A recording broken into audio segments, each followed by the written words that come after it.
Welcome to My Long Island TV. From Manhasset to Montauk, we have traveled our communities to bring you the following events. I'm your host, Waldo Cabrera. Get ready, My Long Island TV starts now. So I know you'll understand me when I share my dream with you. I want to be rich, famous, and powerful. Step on all my enemies and never do a thing. I want to be rich, famous, and powerful. So all I have to do in life is sit around and sing. I was waiting tables at a restaurant on 45th Street and going to open calls, and ended up getting my first Broadway show on 44th Street, a block away from where I was slinging hash.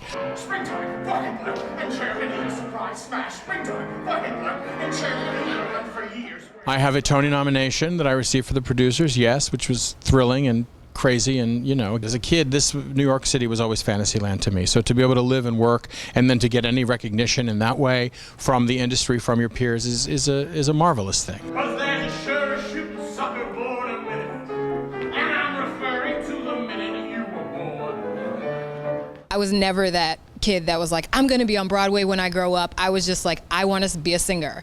Broadway wasn't even an option for me, really, and I didn't even know much about it because growing up in Tampa, we don't have many performance venues, and so I wasn't exposed to a lot of theater growing up. I'm a brand new note on the table to hope, but try me on the card. With a single course, you could choke a horse. Baby, you won't know where to start. Tonight, I'm going to do a little Whitney. Wait till you hear it. I heard the rehearsal. Yeah. No, I agree with you that there are not too many people who can like take that on. This one can. I have nothing, nothing, nothing.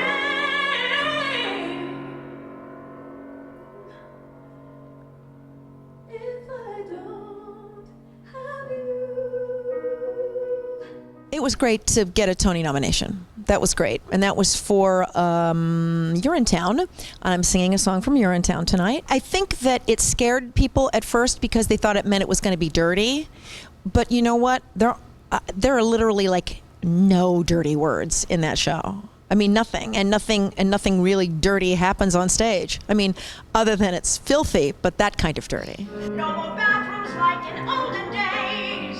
You come here and pay a fee for the privilege to be. I was in the original company of Evita, and I'm going to be singing something from that show tonight, as a matter of fact. And then, you know, that was a long time ago. That was, you know, 1979, 1980 was the original company on Broadway. So I've been just, you know, chugging along since then. Look out, mighty Europe, because you won't know what you're gonna get in me. Just a little touch of dust, little touch of dust, little touch of star quality. I had two dreams as a kid. One was to be NHL goaltender, a hockey player, as most Canadian kids dream, and the other was to be on Broadway. And clearly the goaltending thing wasn't, the professional athlete wasn't going to happen. So I sort of stuck on that other track. Mr. Shell of Fame, 'cause you can look right through me, walk right by me, and never know I'm there. Took me a long time to crack the Broadway nut, and then finally 2003 did got my first Broadway show, and just finished my 6th. I'll start my 7th in the fall. So I've been very lucky the last several years working and enjoying it. Yankee Doodle came to London just to ride the ponies. I am that Yankee Doodle boy. Here we go.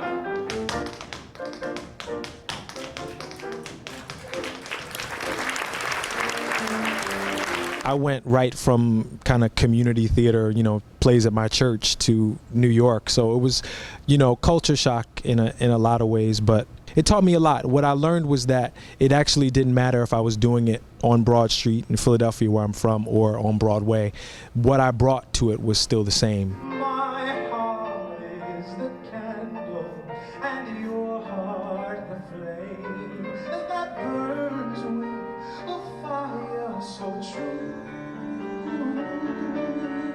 TV and film are different because you get to dissect a moment You focus on 30 seconds of a story for 6 hours. In theater, we kind of we sit you down and we give it to you all at one sitting. So there's a different kind of control that you have in the theater as an actor. You have a different kind of control over what an audience is experiencing. Mr. Jacobs,